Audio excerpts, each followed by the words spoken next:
Life in a Medieval Castle, brought to you by Ancient and Medieval Adventures Online. Medieval households looked very different from our households today.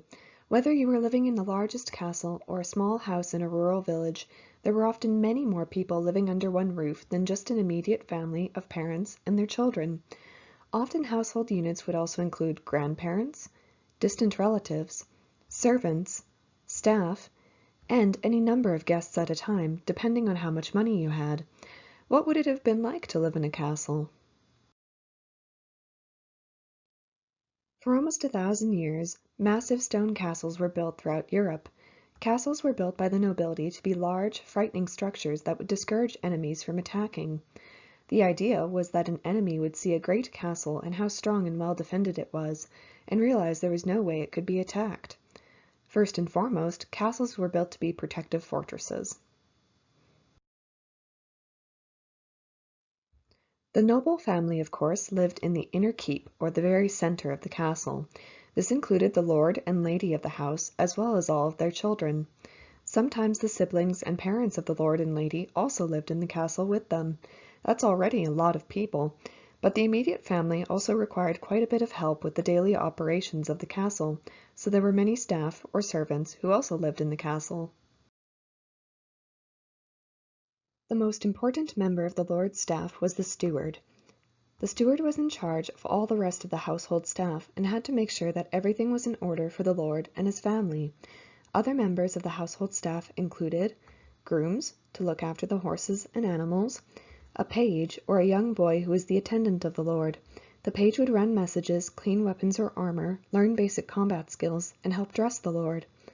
A doctor, who was always on hand to treat the various illnesses and injuries that were common in medieval times, and clerks to keep track of all the money and valuables in the castle.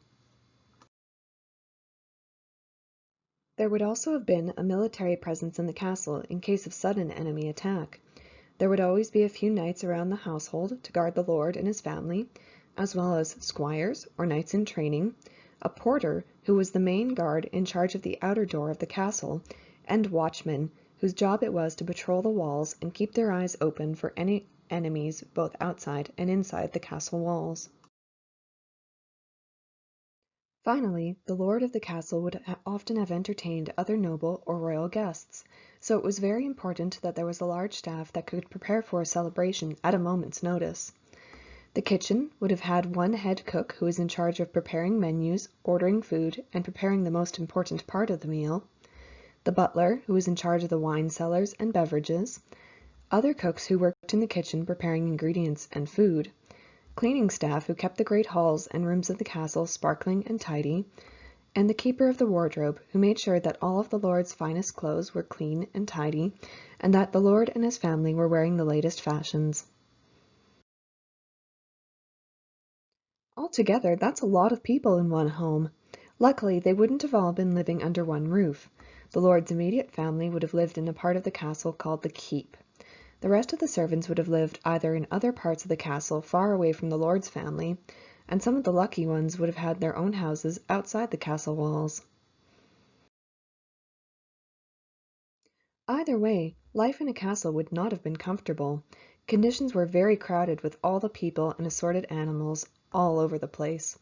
It would have been very cold during the winter and often very stuffy in the summertime. People back then didn't bathe regularly or have deodorant, so it would have been very smelly too. Living in a castle was by no means easy. Servants and staff had to work hard to make sure that the lord and his family were able to live and entertain guests.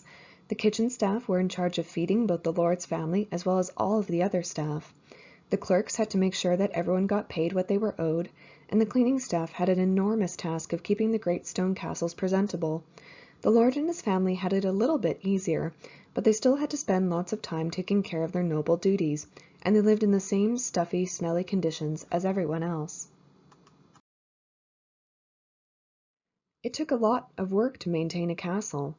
While you might be used to living with your close family, medieval people living in castles had to get along with the whole extended family of the lord of the house, all the knights and soldiers who protected the castle, the kitchen and cleaning staff who kept everyone's bellies full, and all of the other workers who took care of money, clothes, animals, and everything else in the castle.